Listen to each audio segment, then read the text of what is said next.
मैं तो नहीं हूँ, मैं एक पेशाधारी डॉक्टर हूँ। कुछ दिन से इस सत्संग में आगे बढ़ने का काज कर रहा हूँ, तो कुछ कहने के लिए सीख रहा हूँ।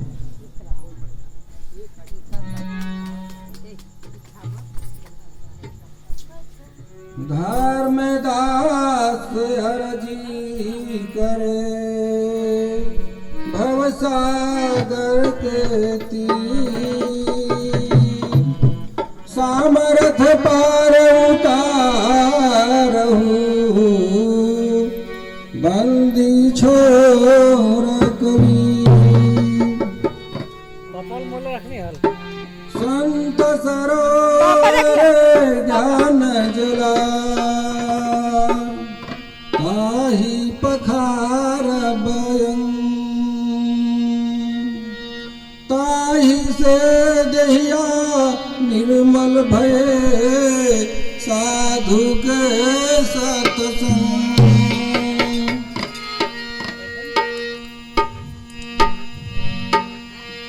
तो दोहा जो है कह रहे हैं सतगुरुदेव साहेब अपने दोहा में वाणी को कह गए हैं कि संत सरोवर ज्ञान जला ताहि पखार हु यंग, ताहि से दहिया निर्मल भये साधु के सत्संग।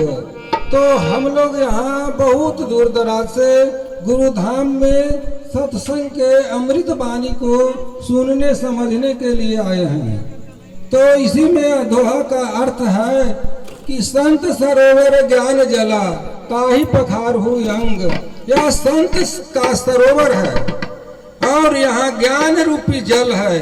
तो यहाँ हम लोग अपना अंग को पखारने के लिए आए हैं। जो मन अकर्म रूपी गंदा है उसे हम लोग साफ करने के लिए आए हैं ज्ञान की ओर से। और सत्संग में ज्ञान मिलता है और ज्ञान अगर हम लोग गह लिए, शब्द को पकड़ लिए, तो शब्द के पकड़ करके हम लोग आगे बढ़ने का काम करेंगे। शब्द में भी कहता है दोहा में कि शब्द मारे गिर पड़ा, शब्दे पकड़े राह, जिन जिन शब्द विवेक किया तिनका संभल गया काज। तो शब्द को जो साहेब पकड़ लिए, सत्संग में आकर के शब्द को मनन रूपी ध्यान से पकड़ लिए और उस रास्ता पर चलना शुरू कर दिए, तो उनका रास्ता जो है से सुधर गया। गुरुवाणी का शब्द को सुनकर अगर उनका आत्मा में ज्ञान बैठ गया तो उनका कार्य भी सुधर गया कि नहीं सत्संग सुनना चाहिए। उसके बाद अब कुछ एक भजन दो भजन का समय मिला है, उसे मैं टूटी फूटी भाषा में कह रहा हूँ।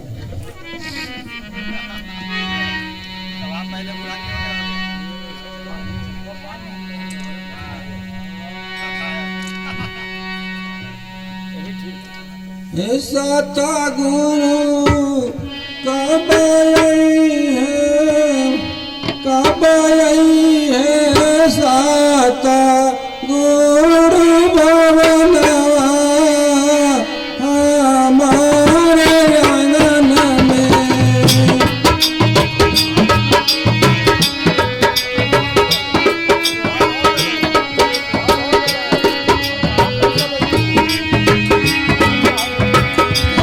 कब आई है साता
पालो